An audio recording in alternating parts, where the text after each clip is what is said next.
greatness doesn't come from people, it comes from God. And yes, our fathers, our natural fathers, our family, they influence us. They teach us what they know.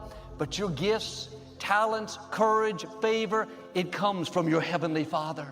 You are not limited by what people didn't give you. My father had to hitchhike, but he left home and started ministering in the prisons, in the senior citizens' homes. Doors started opening. He was able to go back and finish high school, went to seminary, pastored great churches, started Lakewood, pastored here for almost 40 years. Along the way, I can hear someone asking, whose son is that? He sure is talented. He's such a great speaker, such a gifted leader, impacted so many people. When they found out who his parents were, they thought, how could that be? That doesn't make sense. It's because they were only looking at it in the natural. Every good gift comes from your Heavenly Father. What He's destined for your life is not limited by what kind of natural father you had. Jesse couldn't see the greatness in David.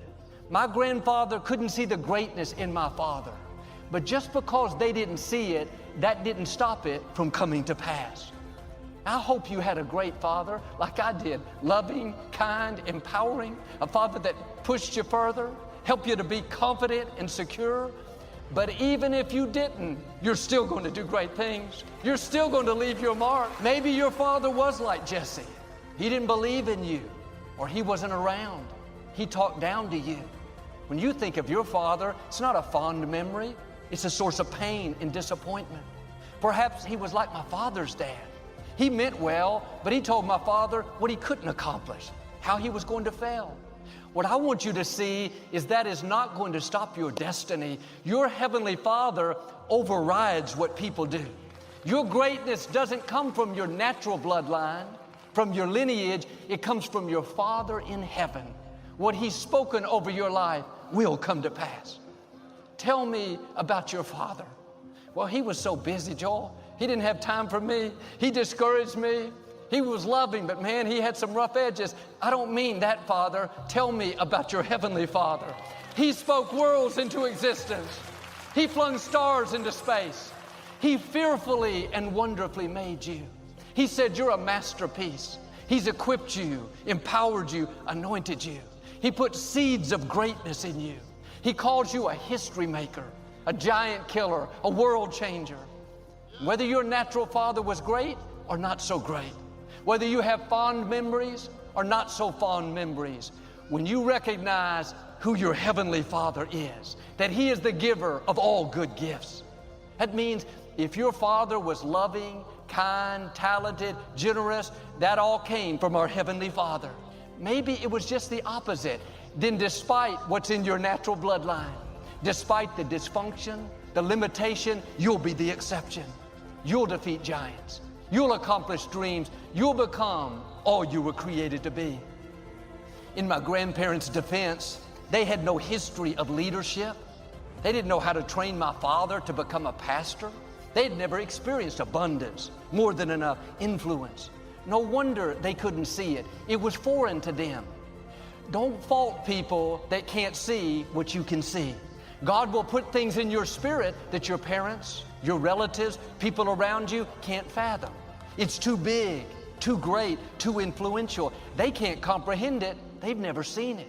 You're going to set a new standard. Because the first thing you try to do is shut the thing up. It's not about mind control, right? It's why is the mind doing that? Not don't do that. And you realize, no, that's not what happened, all right? And in the most succinct way I can say it, what happened is as follows, all right?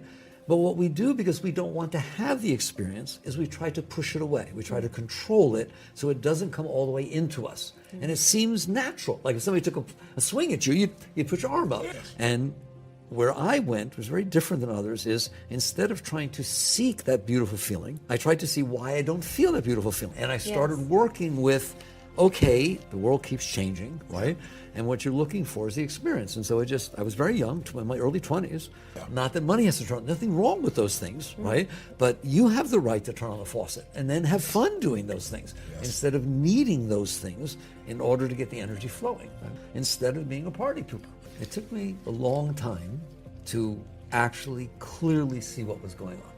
So that the energy, the beautiful energy you have and that people have, the beautiful energy can be there, not that somebody else has to turn on the faucet. Yeah. And undercut that, that you will find that it's a tremendously beautiful tool that can serve you beautifully, that my mind would just sit there and say, yeah, well, she says she loves me, but because you didn't let it pass, you didn't let it free. And by the time you spend a very little period of time on this earth, you've collected a bunch of those, right? So I discovered it by what I said, realizing, having some experiences inside, which we all have, falling in love, having something go your way, and realizing it's not going to stay that way. What you don't realize is that when you do that, it stays inside of you. It gets trapped. It stays inside of you. It's trapped. You trap the energy with all of that discord, right? That I said, isn't there a way to feel that all the time, not have it conditionally, but feel it all the time?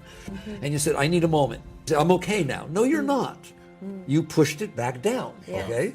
And so to make a long story short, it's a long story, right? What would happen if you collected every single thing that disturbed you during your entire life inside of your mind? You would have a disturbed mind, and that's what's going on. There's a correlation between the way you move your body and your emotions. They're directly, this is even before we get to dopamine hits and our nervous system being, I'm just telling you that the way you move your body is an emotion. You do emotions. And so when you move your body, you can't be in full workout mode, moving your body, running.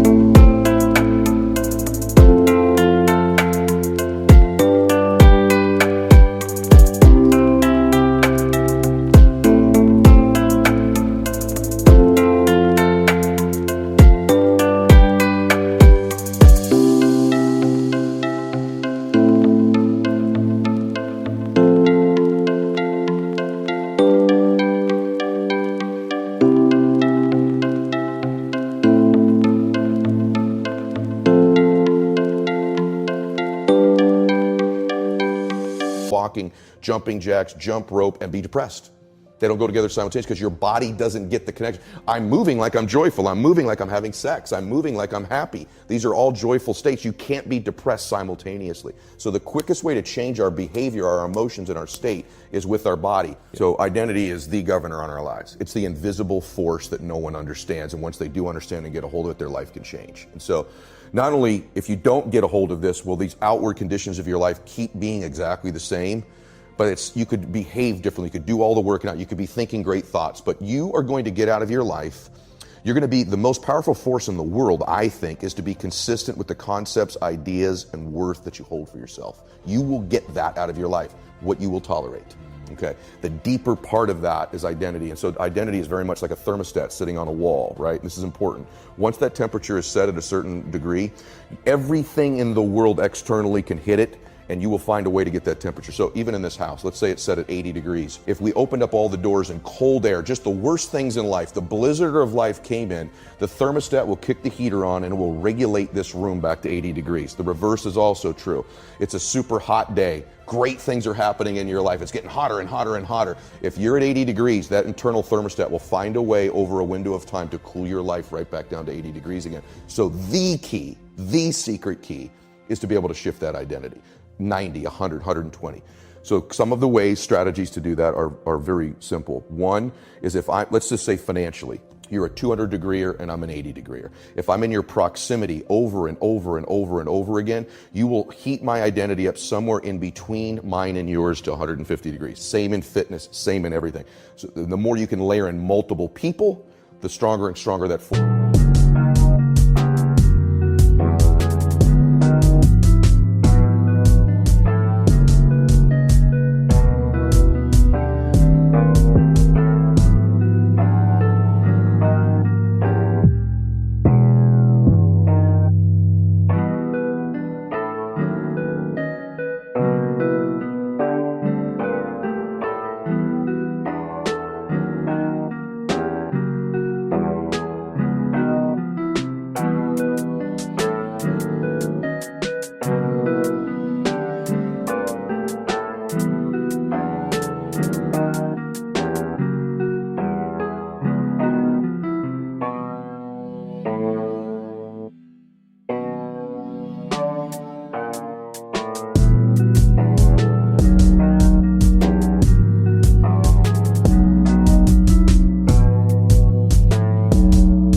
So that changes our thermostat through association. It's a huge, huge, huge, huge thing. People say you are who the 5 people you hang around. This is why. They adjust your thermostat. That's number one. Second way you can change your identity is through doing short bursts of something in a window of time you've not done them before, and they change the thermostat temperature permanently, almost like a water line in the pool. So if it's a certain amount in the gym, or a certain amount of phone calls in your business, or a certain amount of appointments, you make a certain amount of money, oftentimes you're never the same again. You've seen this in your own net worth. I've seen it in mine. There became a point where I made a leap in a short window. I was never really the same again. I could go back a little bit, but not back where I was before. So it's activity or successes, achievements in short bursts of time. And then obviously our self-confidence impacts identity too, and we've kind of covered that. Those are 3 quick ways.